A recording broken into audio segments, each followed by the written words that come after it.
کہا کہ استغفار کرو. جو سامنے لوگ بیٹھے ہوئے تھے وہ سوچنے لگے ارے یہ کیسے حکیم صاحب ہے, یہ کیسے عالم ہے, یہ کیسے ڈاکٹر ہیں, ساری بیماریوں کا ایک ہی علاج. جس طرح بعض ڈاکٹروں کا اپنا ایک متعین کردہ نسخہ ہوتا ہے, وہ ہر ایک بیماری کے لیے وہی چیز اپناتے ہیں. تو لوگوں نے کہا کہ یہ کیسے طبیب ہیں جو ہر بیماری کا علاج ایک ہی بتا رہے ہیں کہ توبہ کرو, استغفار کرو. تو پھر حضرت حسن بصری رحمۃ اللہ علیہ نے فرمایا کہ یہ میں نے کہہ رہا ہوں, یہ قرآن کہہ رہا ہے. قرآن کہہ رہا ہے استغفروا ربکم انہ کان غفارا, اللہ سے توبہ اور استغفار کرو. تمہارے ان گناہوں کی وجہ سے جو کچھ بھی حالات ہوئے ہیں, یرسل السماء علیکم مدرارا, تمہارے گناہوں کی وجہ سے اگر بارشیں رک گئی ہیں اللہ اس کی وجہ سے بارشیں نازل کر دیں گے. وَيُمْدِدْكُمْ بِأَمْوَالٍ, تمہارے گناہوں کی وجہ سے تمہاری زندگی تنگ ہو گئی ہے, مال ہونے کے باوجود بھی تمہیں مال کی کمی محسوس ہو رہی ہے, اس کی وجہ سے اللہ اس کو بھی پورا کر دیں گے. وَبَنِينَ, اور اللہ اس کے ذریعے سے اولاد بھی تمہیں دیں گے, اور اللہ تمہارے باغات کو بھی خوب پھل اور پھول دیں گے, اور اللہ تمہارے سوکھے ہوئے کنووں میں بھی اللہ پانی نازل کر دیں گے. حضرت عمر رضی اللہ تعالیٰ عنہ کا دور تھا. حضرت عمر رضی اللہ تعالیٰ عنہ کے دور خلافت میں ایک مرتبہ قحط پڑ گیا اور بارش ہی نہیں ہو رہی تھی, اور اللہ کے رسول صلی اللہ علیہ وسلم نے ایک نماز بتلائی ہے صلاۃ الاستسقاء, کہ اگر بارش نہ ہو تو وہ انسان, یہ سارے لوگ مل کر وہ نماز پڑھے اور نماز پڑھ کر اللہ کی بارگاہ میں وہ مدد طلب کرے. دراصل اگر کوئی انسان وہ صرف اکیلا اگر گناہ کرتا ہے اس کا وبال اس ایک پر آتا ہے, اور اگر ساری قوم اگر گناہ میں مبتلا ہو تو پھر اس کا عذاب بھی سارے قوم پر آتا ہے.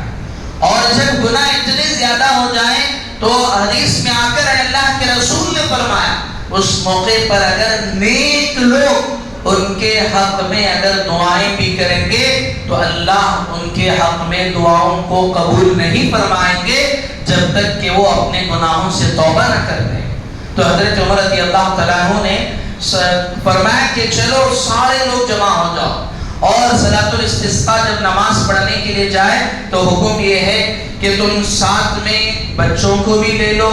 اور عمر والوں کو بھی لے لو اور جانوروں کو بھی لے لو, تاکہ ان کو دیکھ کر اللہ کو رحم آ جائے. چونکہ یہ جو عذاب بارش نہ ہونا, یہ اللہ کی طرف سے عذاب جو نازل ہوا ہے وہ تمہارے اعمال کی وجہ سے, وہ تمہارے گناہوں کی وجہ سے ہے. تو پھر حضرت عمر رضی اللہ تعالیٰ نے سب کو لے لیا اور گئے, جا کر بغیر نماز پڑھے کے واپس آ گئے. لوگوں نے کہا کہ حضرت آپ تو گئے تھے صلاۃ الاستسقاء پڑھنے کے لیے, تو پھر آپ واپس کیوں آ گئے؟ تو حضرت عمر رضی اللہ تعالیٰ عنہ نے فرمایا کہ دیکھو اللہ تعالیٰ نے کلام پاک میں فرمایا ہے استغفروا ربکم انہ کان غفارا یرسل السماء علیکم مدرارا. اللہ نے قرآن میں بارش کے نازل ہونے کا ایک نسخہ بتایا ہے کہ اللہ کی بارگاہ میں توبہ اور استغفار کرو. تو چلو میں نے بھی اور تم سب نے بھی توبہ استغفار کر لیا, تو پھر دوبارہ جب لوٹ کر آئے تو پھر اللہ کی رحمت وہاں پر برس رہی تھی. اسی طرح ایک بزرگ کے پاس غالباً علامہ شبلی رحمۃ اللہ علیہ کے پاس ایک مرتبہ سارے لوگ گئے اور جا کر کہنے لگے کہ حضرت ہمارے اس گاؤں میں, ہمارے اس علاقے میں قحط پڑ گیا ہے اور بارش ہی نہیں ہو رہی ہے, آپ دعا کیجیے. تو حضرت نے کہا اپنا جو سامان تھا اس کو باندھ لیا اور باندھ کر گاؤں سے واپس جانے لگے. لوگوں نے کہا کہ حضرت ہم آپ کے پاس اس غرض سے آئے تھے کہ آپ دعا کریں گے تو اللہ کی بارش, اللہ کی رحمت نازل ہوگی, آپ تو گاؤں سے واپس جا رہے ہیں. تو حضرت نے کہا کہ مجھے لگتا ہے کہ شاید سارے گاؤں میں گنہگار ہوں, اگر ایک گنہگار اگر قوم سے نکل جائے گا تو پھر اللہ کی رحمت نازل ہو جائے گی. اس واقعے سے مجھے آپ کو بتانا ہے انسان اپنے آپ کو تصور کرے کہ میں خطا کار ہوں. اللہ کے رسول صلی اللہ علیہ وسلم نے حدیث میں ارشاد فرمایا, جس کو میں نے خطبے میں پڑھا, کل بنی آدم خطاؤون وخیر الخطائین توابون. بنی آدم کا ہر شخص گنہگار ہے سوائے انبیاء علیہ السلام کے. کوئی انسان یہ دعویٰ نہیں کر سکتا کہ میں بڑا متقی ہوں, بڑا پرہیزگار ہوں. اسی لیے حدیث میں آ کر ہے اللہ کے رسول صلی اللہ علیہ وسلم نے ارشاد فرمایا کہ انسان کتنا بھی بڑا گنہگار ہو جائے, انسان کو گناہگار سے نفرت نہیں کرنا ہے بلکہ اس گناہ سے نفرت کرنا ہے. کیا پتا اللہ موت سے پہلے اسے سچی پکی توبہ کی توفیق دے دے. اور انسان کتنا بھی بڑا عابد ہو جائے, وہ کتنا بھی بڑا وہ متقی و اللہ سے پرہیزگار بن جائے, تو اس کو چاہیے کہ وہ اپنی عبادتوں پر اترائے نہیں. کیا پتا وہ موت سے پہلے بھٹک جائے. اس لیے اللہ کے رسول صلی اللہ علیہ وسلم نے فرمایا کہ کل بنی آدم خطاؤن, ہر آدمی سے غلطی ہو سکتی ہے. وہ حتیٰ کہ حضرات صحابہ سے بھی ہوئی اور علماء سے بھی ہو سکتی ہے, عام آدمی سے بھی ہو سکتی ہے, ہر ایک سے غلطی ہو سکتی ہے. ایسا نہیں کہ فرشتے ہیں کہ ان سے غلطی نہیں ہو سکتی, لیکن وَخَيْرُ الْخَطَّائِينَ التَّوَّابُونَ کہ غلطی ہونے کے بعد غلطی ہونا برا نہیں ہے, غلطی پر اڑے رہنا برا ہے. اور انسان جب غلطی ہو گئی, اس سے اللہ کی نافرمانی ہو گئی, کسی کا حق اس نے مار لیا, کسی پر ظلم کیا, یا اس نے اللہ کے احکامات کو توڑا, تو جب وہ غلطی ہو گئی تو بہترین علاج یہ ہے کہ التوابون کہ وہ اللہ کی بارگاہ میں توبہ کر لے. اور آج ہمارے اندر سے یقیناً توبہ کا احساس ختم ہو گیا. آج ہم نے سوچا ہی نہیں, جب بھی کوئی بات کہی جاتی ہے تو ہم کہتے ہیں کہ میرے لیے نہیں, یہ تو کسی اور کے لیے کہا جا رہا ہے. اور ٹھیک اسی طرح کا یہ موقع ہے, ابھی جو وقت ترمیمی ایکٹ جو ہمارے اوپر ایک اللہ کا عذاب بن کر آیا ہے, یقیناً وقت کے معاملے میں بہت ساری غلطیاں ہوئی ہیں. یقیناً بہت ساروں نے اس کا ناجائز استعمال کیا کہ اس کی وجہ سے قوم کی فلاح و بہبودی کے لیے کام کرنا تھا, لیکن انہوں نے اپنی جیبیں بھری اور انہوں نے سوچا کہ اپنے خاندانوں کو آباد کر دے, اور وقت کی پراپرٹی کا انہوں نے غلط استعمال ضرور کیا ہے. لیکن یہ موقع یہ ہے کہ انسان ان چیزوں کو بالائے طاق رکھ کر آگے کیا کرنا ہے اس کو دیکھنا ہے. سب سے پہلے تو اللہ کی بارگاہ میں توبہ کرنا ہے, اور اس توبہ کا احساس ہونا یہ بہت بڑی بات ہے. اللہ کے رسول صلی اللہ علیہ وسلم کی خدمت میں ایک صحابی رسول آئے, حضرت ماعز اسلمی رضی اللہ تعالیٰ, اور آ کر کہنے لگے اے اللہ کے رسول مجھے پاک کیجیے. اللہ کے رسول صلی اللہ علیہ وسلم نے فرمایا کہ کیا بات ہے, جاؤ توبہ استغفار کرو, اللہ معاف فرما دیں گے. ایک مرتبہ آئے اور پھر دوسری مرتبہ اللہ کے نبی کے بارگاہ میں آئے اور آ کر کہنے لگے اللہ کے رسول مجھے پاک کیجیے. اللہ کے رسول نے فرمایا کہ جاؤ اللہ کی بارگاہ میں توبہ کرو, اللہ معاف فرما دیں گے. حضرت ماعز اسلمی رضی اللہ تعالیٰ نے فرمایا اللہ کے رسول وہ معافی نہیں, بات یہ ہے کہ میرے سے زنا ہو گیا ہے, میرے سے گناہ سرزد ہو گیا ہے, مجھے اس کی معافی کیجیے, مجھے اس سے پاک کیجیے. یعنی کہ حضرت ماعز اسلمی رضی اللہ تعالیٰ کہہ رہے تھے کہ جو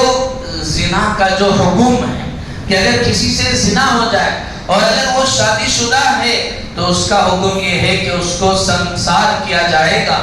اس کو زمین میں رکھ کر اس کو پتھر کے ذریعے سے اس کو ختم کیا جائے گا. تو حضرت ماعز اسلمی رضی اللہ تعالیٰ نے جب یہ کہا تو اللہ کے رسول نے حضرات صحابہ سے کہا کہ دیکھو یہ کہیں دماغی حالت تو ان کی ٹھیک نہیں ہے.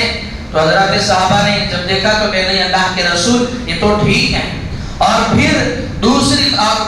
بار آتے گئے اور اللہ کے رسول صلی اللہ علیہ وسلم نے پھر کہا کہ ذرا ان سے پوچھو کیا انہوں نے صحیح میں گناہ کیا ہے, چونکہ زنا اور اسی طرح جو شریعت میں حدود ہے کہ چوری کرنے پر یہ سزا, فلاں پر یہ سزا, اس کے لیے بہت سارے شرائط ہیں.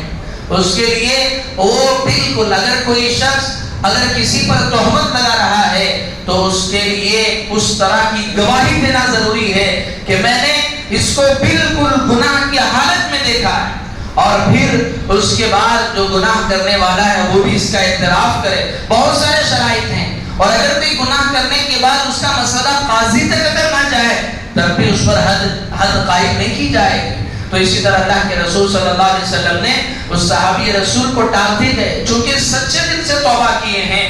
اللہ کی ذات سے امید ہے کہ اللہ معاف فرما دے. تو حضرت معاذ اسلمی رضی اللہ تعالیٰ عنہ پھر دوبارہ آئے، آ کر کہنے لگے کہ نہیں اللہ کے رسول، میرے سے گناہ سرزد ہوا ہے اور میں عقل کے اعتبار سے بھی صحیح ہوں اور میں اس کا اعتراف کرتا ہوں۔ اور پھر اس کے بعد ان کو سنسار کر دیا گیا۔ اسی طرح قبیلہ غامدیہ کی ایک عورت آئی اور آ کر اللہ کے رسول صلی اللہ علیہ وسلم کی بارگاہ میں کہنے لگی، اے اللہ کے رسول میرے سے گناہ سرزد ہوا ہے۔ اللہ کے رسول نے فرمایا کہ اس کی نہیں، تمہارے سے کوئی گناہ سرزد نہیں ہوا ہے، چلے جاؤ۔ وہ عورت کہنے لگی، اے اللہ کے رسول گناہ سرزد ہونے کی دلیل یہ ہے کہ میں حمل سے ہوں۔ پھر اللہ کے رسول صلی اللہ علیہ وسلم نے فرمایا کہ دیکھو گناہ تم نے کیا ہے، اس بچے کا کوئی گناہ نہیں، جاؤ وضع حمل کے بعد آنا۔ پھر وہ عورت چلی گئی اور پھر جب وضع حمل ہوا، بچے کو اٹھا کر لے کر اللہ کے رسول کی بارگاہ میں آئی اور آ کر کہنے لگی، اللہ کے رسول اب تو مجھے گناہوں سے پاک کر دیجئے۔ اللہ کے رسول نے پھر فرمایا کہ دیکھو گناہ تمہارا ہے، اس بچے کا نہیں، جاؤ اس بچے کو دودھ پلاؤ، جب تک وہ پرورش نہ اس کی ہو جائے دوبارہ واپس نہ آنا۔ اور پھر گئے 2 یا 2.5 سال دودھ پلانے کے بعد پھر دوبارہ واپس لے کر آئے۔ اللہ کے رسول نے فرمایا کہ دیکھو یہ بچہ صرف دودھ پینے کے قابل ہوا ہے، یہ بچہ روٹی چبانے کے قابل جب تک نہ ہو جائے مت آنا۔ اور پھر اس کے بعد جب دوبارہ آئے تو پھر اللہ کے رسول صلی اللہ علیہ وسلم نے اس بچے کی ذمہ داری ایک صحابی کو دی اور پھر اس کے بعد انہیں سنسار کر دیا گیا۔ اتنے میں حضرت خالد بن ولید رضی اللہ تعالیٰ عنہ تھے، جب ان پر ایک پتھر مارا جا رہا تھا تو اس موقع پر ایک خون کا چھینٹا وہ حضرت خالد بن ولید کے بدن پر لگا۔ حضرت خالد بن ولید نے بڑی حقارت کی نگاہ سے ان پر کچھ کلمے کہے۔ اللہ کے رسول نے فرمایا کہ مہلن یا خالد، اے خالد ذرا رک جاؤ، جانتے بھی ہو ان کی جو توبہ ہے، اگر یہ توبہ اگر کوئی ظالم بادشاہ بھی اگر کر لے اس طرح کی توبہ، اللہ اس کو بھی معاف فرما دے۔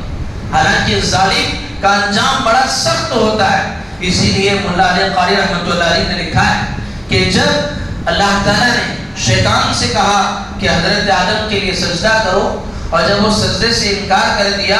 تو جب اللہ تعالیٰ نے اس سے کہا کہ کیا وجہ ہے تو اس نے وہ وجہ بتائی اور اس کے بعد کہنے لگا کہ ربی انذرنی الی یوم یبعثون۔ یہاں آگے فرمایا کہ قال فبعزتک لاغوینہم اجمعین۔ تو شیطان وہاں غلطی ہونے کے بعد وہ اللہ تعالیٰ سے دوبارہ حجت کرنے لگا کہ میں وہ قیامت تک آپ سے مہلت مانگتا ہوں اور میں آپ کے بندوں کو بہکاؤں گا، سیدھے راستے سے ہٹاؤں گا، اور آپ دیکھو گے کہ اکثر لوگ وہ آپ کے راستے سے ہٹے ہوئے نکلیں گے۔ تو مولا علی قاری رحمۃ اللہ نے لکھا ہے اگر شیطان اس موقع پر بجائے اس کے کہ مجھے مہلت دے، اگر وہ بھی اللہ کی بارگاہ میں اگر یہ کہتا کہ اے باری تعالیٰ مجھ سے تو غلطی ہو گئی، اللہ مجھے معاف فرما دے، تو اللہ اسے بھی معاف فرما دیتے۔ تو اگر میرے عزیزوں یہ جو حالات ہیں یہ ہمارے اعمال کے بدولت، اللہ کے رسول صلی اللہ علیہ وسلم نے جو ارشاد فرمایا کہ اعمالکم اموالکم، یہ تمہارے اعمال تمہارے حکمران ہیں۔ ایک اعمال تمہارے ادھر سے جا رہے ہیں، اوپر سے اللہ کے فیصلے آ رہے ہیں، تمہارے اچھے اعمال ہیں تو پھر اللہ کی طرف سے فیصلے بھی اچھے ہیں، اور اگر تمہارے اعمال برے ہیں تو پھر اللہ کی طرف سے فیصلے بھی ویسے ہی آئیں۔ اگر کسی قوم میں گناہ صرف کسی ایک تک محدود تھا تو پھر اللہ کا عذاب صرف ایک پر آتا، لیکن جب اجتماعی طور پر گناہ ہونے لگے، آج انسان وہ موبائل کے جو گناہ ہے اللہ ہر ایک کی اس سے حفاظت فرمائے۔ اللہ کے رسول صلی اللہ علیہ وسلم نے ارشاد فرمایا کہ ایک آنکھ کا بھی زنا ہے، ایک ہاتھ کا بھی زنا ہے، ایک پیر کا بھی زنا ہے، ایک کان کا بھی زنا ہے۔ آج نوجوان اب جب وہ موبائل کا استعمال کرتا ہے تو نہ جانے وہ کتنے گھنٹے گناہوں میں مبتلا رہتا ہے۔ لہذا اس موقع پر ضرورت ہے کہ ہم اللہ کی بارگاہ میں صدق دل سے توبہ کریں۔ اللہ نے فرمایا کہ توبۃ نصوحا،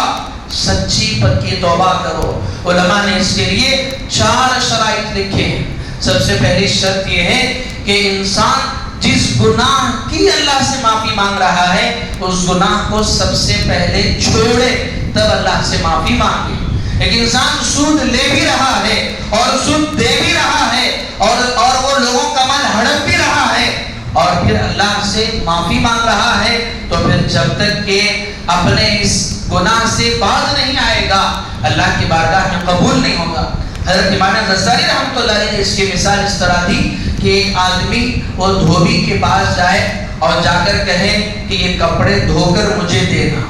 اور دھوبی وہ جیسے آپ نے کپڑے دیے ویسے ہی کپڑے اس نے واپس لیے، بس اس نے اس کو اچھی طرح لپیٹ کر واپس دے دیا کہ لو یہ تمہارے کپڑے تیار ہیں۔ تو پھر سامنے والا کہے گا ارے تم نے مجھے آپ نے مجھے بیوقوف سمجھا کہ یہ تو کپڑے دھلے ہوئے نہیں ہیں، بظاہر اس کو اس نے اچھی طرح سے لپیٹ کر دے دیا ہے، تو کہے گا کہ جو تم زبان سے کہہ رہے ہو کہ کپڑے دھلے ہوئے ہیں تم تو اس میں جھوٹے ہو۔ اور اسی طرح اگر تم نے وہ کسی لانڈری کے پاس گئے، اس سے آئرن کرنے والے کے پاس جا کر تم نے کپڑے دیے اور وہ صرف اس کو لپیٹ کر دے دے، تم دیکھ کر کہو گے ارے تم تو جھوٹ بول رہے ہو، تم نے تو کچھ کیا نہیں، بس زبان سے کہہ رہے ہو۔ اسی طرح حضرت امام غزالی رحمۃ اللہ علیہ نے لکھا ہے کہ آج عمومی طور پر اگر گناہوں میں اگر کسی کا ابتلا ہے اور وہ گناہ میں مبتلا ہونے کے ساتھ اگر اللہ سے معافی مانگ رہا ہے، اسی طرح ہے جس طرح وہ دھوبی جھوٹ بول رہا ہے۔ تو گناہوں سے توبہ کی سب سے پہلی شرط یہ ہے کہ انسان جس گناہ میں مبتلا ہے وہ اس گناہ سے معافی مانگے، اور دوسری شرط یہ ہے کہ انسان کو ندامت اور افسوس ہو کہ میرے سے جو گناہ ہوا ہے یہ بڑے افسوس کی بات۔ اس لیے حدیث میں آ کر ہے اللہ کے نبی نے فرمایا ایک ایمان والا جب اس سے چھوٹا بھی گناہ ہو جائے تو وہ سوچتا ہے کہ میرے اوپر پہاڑ رکھا ہوا ہے، اور ایک منافق جو اپنے آپ کو صرف سامنے ایمان والا مسلمان کہہ رہا ہے لیکن دل نفاق سے بھرا ہوا ہے، اس سے کتنے بھی بڑے گناہ سرزد ہو جائیں وہ یہ سمجھتا ہے کہ جیسے اوپر مکھی بیٹھی ہوئی ہے بس ابھی اڑ جائے گی۔ تو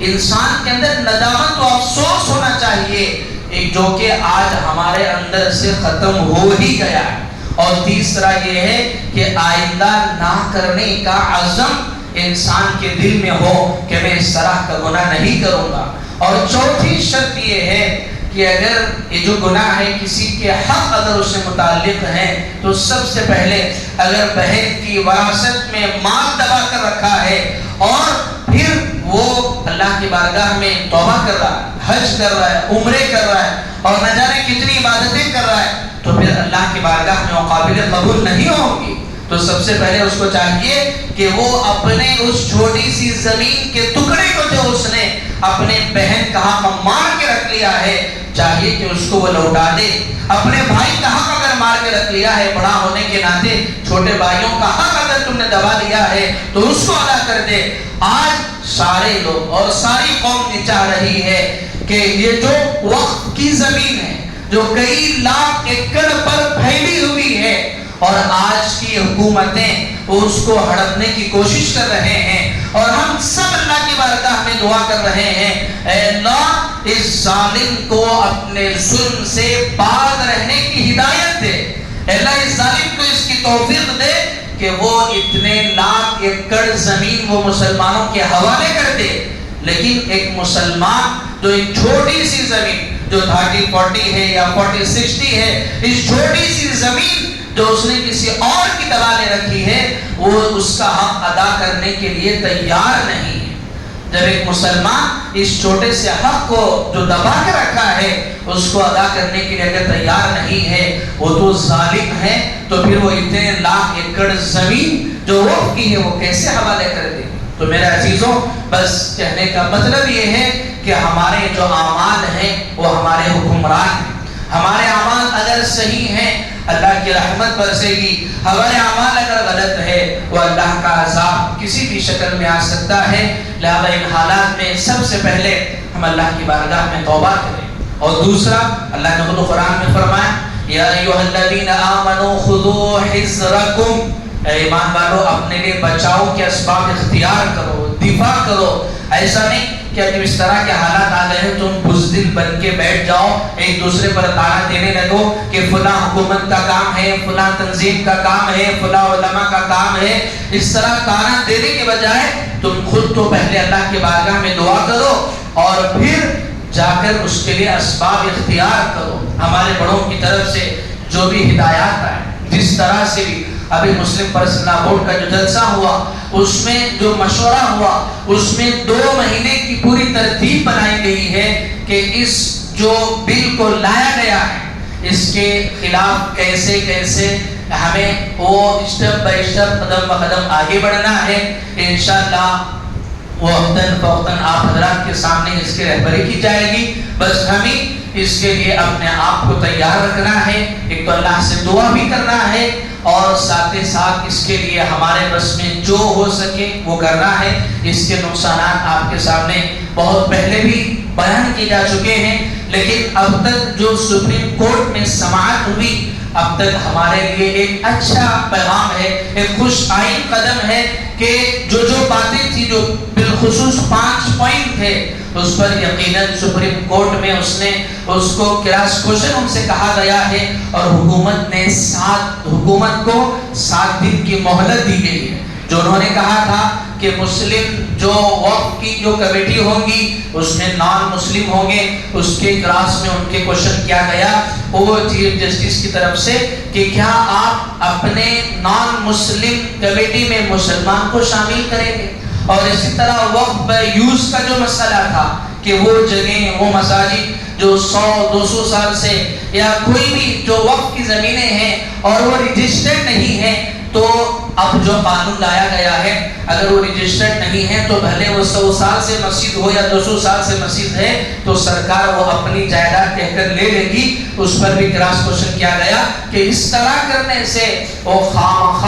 اور لوگوں میں انتشار ہوگا. اس طرح کے کئی چیزیں جو ہمیں لگ رہا ہے اللہ کی ذات سے امید ہے کہ آنے والا فیصلہ وہ بہتر ہوگا. اس موقع پر اللہ کی بارگاہ میں دعا کریں, ایسا نہیں ایک دوسرے پر کہنے کے بجائے ذرا خود سوچیں کہ جب یہ فیصلہ آیا تو کتنے لوگ ایسے ہیں جنہوں نے اس معاملے کے لیے آدھا گھنٹہ بیٹھ کر دعا کی ہے. وہاں رات کے 2:30 بجے تک وہاں سنسد چلائی گئی, تو ذرا بتائیے رات میں کیا ہم نے آدھا گھنٹہ بھی اس کے لیے دعا کی ہے؟ تو لہذا میرے عزیزوں ہمیں اس کے لیے اللہ سے بھی مدد مانگنا ہے اور پھر اس کے لیے جو اقدامات ہو سکے اور جو ہمارے بڑوں کی طرف سے پیغامات دیے جائیں اس پر عمل کرنا ہے. اللہ سے دعا ہے اللہ تمام اوقافی زمین کی حفاظت فرمائے, مساجد کی, مدارس کی, قبرستانوں کی, درگاہوں کی, عبادت گاہوں کی اللہ ہر ایک کی حفاظت فرمائے اور اس کے لیے ہماری محنت کی ہمیں توفیق عطا فرمائے اور جو لوگ کوشش کر رہے ہیں اللہ ان کی کوششوں کو کامیاب فرمائے. آمین. وآخر دعوانا ان الحمد للہ رب العالمین.